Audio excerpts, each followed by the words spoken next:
Alhamdulillahirabbil alamin. Baik, kita akan lanjutkan kembali bersama guru kita. Lalu Allah kan memberikan apa yang tadi sudah disampaikan oleh Ustadz dengan kejadian alam ataupun tanda-tanda lainnya untuk hambanya kembali. Nah, lalu bagaimana dengan tema kita mengenai ujian, kemudian peringatan ataupun azab? Kepada siapa yang diberikan itu?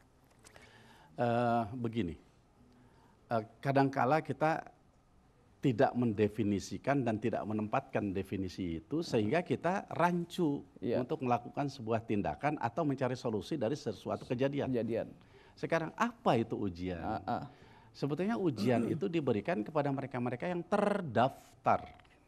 Ujian. Ini kita berbicara secara logika. Dalilnya sudah tadi dibaca sesungguhnya, nanti kita akan ulang lagi. Jadi tidak mungkin seseorang itu diuji kalau tidak terdaftar.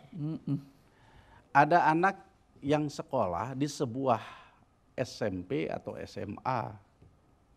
Berangkat dari rumah pagi sekitar jam 6. Terdaftar dia. Ada juga anak yang sama, mungkin usianya tidak jauh beda.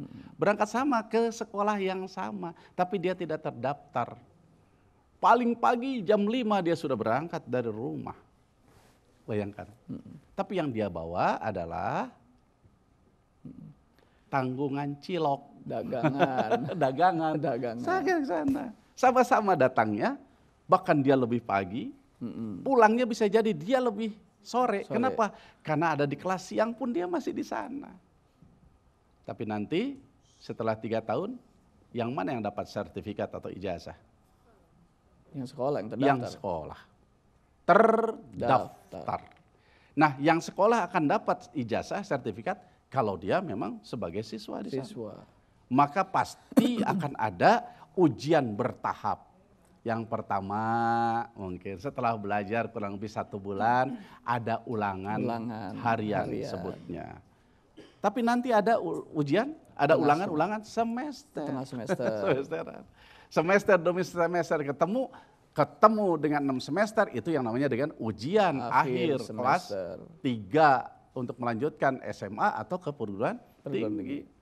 Jadi setiap ujian itu sebetulnya keterdaftaran diakui dia. Jadi makanya kalau berbicara tentang ujian itu sudah berbicara kepada tadi di dalam surat Al-Baqarah ayat 156. Ya, tadi dibaca oleh Qori, ya. Gitu. Itu ujian. Diuji kita, ya. Tidak mungkin kita menyatakan beriman ahasibana su'ayut suraku ayyakul amana wa hum la yuftanun. Enggak mungkin kita nyatakan aku ini beriman ya Allah kepadamu. Gitu. Aku percaya pada Rasulullah SAW. Enggakah kamu diuji? Diuji dengan berbagai ujian yang saat sekarang ini datang menimpa, gitu. Ya. Apa ujiannya? Sama Allah diuji. Ujian itu bisa datang berupa penyakit. Bisa datang ujian itu berupa kehilangan apa yang dimilikinya. Ujian, ya. Bisa juga ujian lepas apa yang menjadikan jabatan. Ya. Beragam. Bahkan sebuah ujian juga itu seseorang itu hinaan yang tiba dari orang pada kita. Dan ujian ketika kita disingkirkan, dikucilkan oleh orang lain. Itu. Jadi banyak sekali, ya. Cercaan, hinaan, fitnah, ghibah, banyak. Itu adalah bagian daripada ujian. Ketika kita bisa mensikapinya, mana naik kelas, naik tingkat kita. Dan di ujian itu kita bisa sabar. Oh, perlu diingat. Enggak marah-marah, gitu, ya. La tagdob walakal jannah. Jangan kamu marah, bagimu surga. Ya, gitu. Insya Allah. Ya. Nah, ini ujian. Tapi kalau untuk musibah atau berbicara tadi adalah peringatan, sesungguhnya itu karena perbuatan-perbuatan kita sebagai manusia. Hutan ditebang tanpa ada reboisasi, tanpa ada peremajaan pohon-pohonnya. Ya wajar, secara sunatullah hukum alam tiba di sana. Nah silahkan, kata Allah, engkau yang berbuat Silahkan, teknologimu, karena aku sudah berikan akal pikiran. Laqad khalaqnal insana fi ahsani taqwim. Kamu sudah diberikan akal pikiran. Kamu tahu, ayo kamu selusuri apa persoalannya. Begitu bahasanya. Itu dikatakan dengan peringatan yang Allah berikan itu menjadikan sebuah peringatan. Itu musibah. Musibah. Karena apa? Tangan-tangan manusia. Yang mana tadi dalam surat Asy-Syu'ara ayat 30 tadi dibaca. Itu musibah. Karena tangan-tangan manusia, perbuatan manusia. Lisan tidak baik.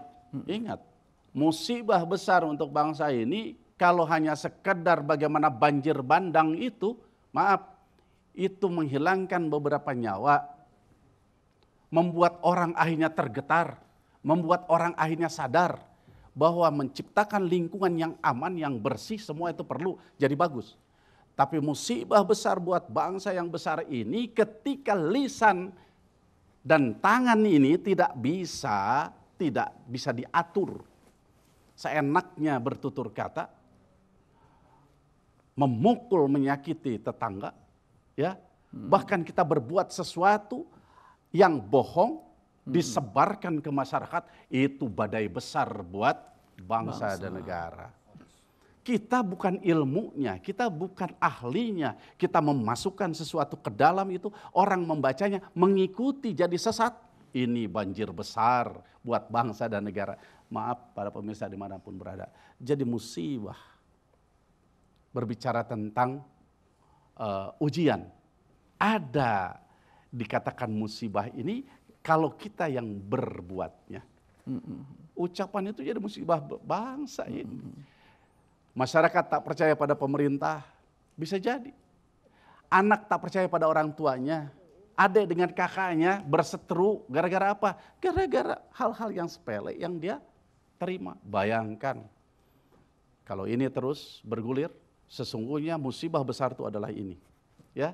Nah, tapi kita juga berbicara lagi, kalau itu musibah perbuatan kita, jadi kita yang harus coba untuk mengubahnya. Dengan tidak melepaskan, terus menyadarkan pada Allah. Karena ketika seseorang itu lupa, ya, akan hakikat dirinya, lupa pula akan keberadaannya di tengah masyarakat, dan lupa pula bahwa dirinya adalah bagian daripada kekayaan bangsa dan negara ini, gitu bahasa sebetulnya. Nah, baik, oleh karena itu kita, jadi kalau sudah berbicara kepada ujian secara pribadi, kita harus mendekatkan diri kepada Allah Subhanahu wa Ta'ala, sadar bahwa Allah ini sedang mempersiapkan kita naik kelas, gitu. Tapi kalau sudah berbicara kepada musibah, sadar harus mengembalikan apa yang telah kita rusak dengan tangan, dengan ucapan, dan dengan perbuatan. Itu. Makanya ada obat untuk ini apa? Biasanya nih infak, sodakoh. Nah, orang ngomong infak, sodakoh ini hanya bicara uang saja.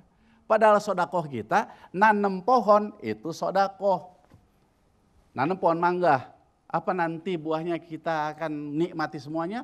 Tidak. Paling kita makan cuma 2, 3, atau 5, atau 10, yang lainnya dibagi bagi yang lain. Itu sodakoh panjang namanya, ya. Betul. Gitu. Kita coba, ya Allah, daerahku ini gersang seluruhnya.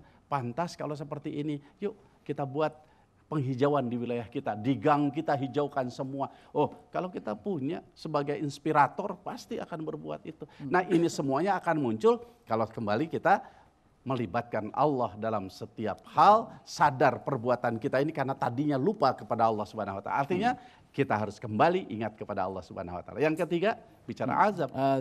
Kalau sudah berbicara azab itu ada surat As-Sajdah ayat 21. Kalau azab itu sesuatu yang ditibakan kepada Allah, Allah sudah memberikan punishment. Ketika itu Allah kasih mati. Jadi azab itu adalah sesuatu yang Allah tibakan berupa kepedihan yang orang itu sudah tidak bisa lagi berbuat untuk memperbaiki diri. Itu azab. Baik. Bagaimana nantinya? Ya bagaimana nantinya? Pasti di stop lagi. Tinggal nanti bagaimana. Bagaimana nantinya? Ya tinggal nanti bagaimana. Oleh karena itu, buat pemirsa yang di rumah nanti akan dijelaskan lebih dalam lagi mengenai azab ya tentunya. Karena tadi sudah ujian dan peringatan sudah disampaikan. Oleh karena itu biar lebih jelas mengenai azab seperti apa, Jangan kemana-mana, tetap bersama kami. Serambi Islami.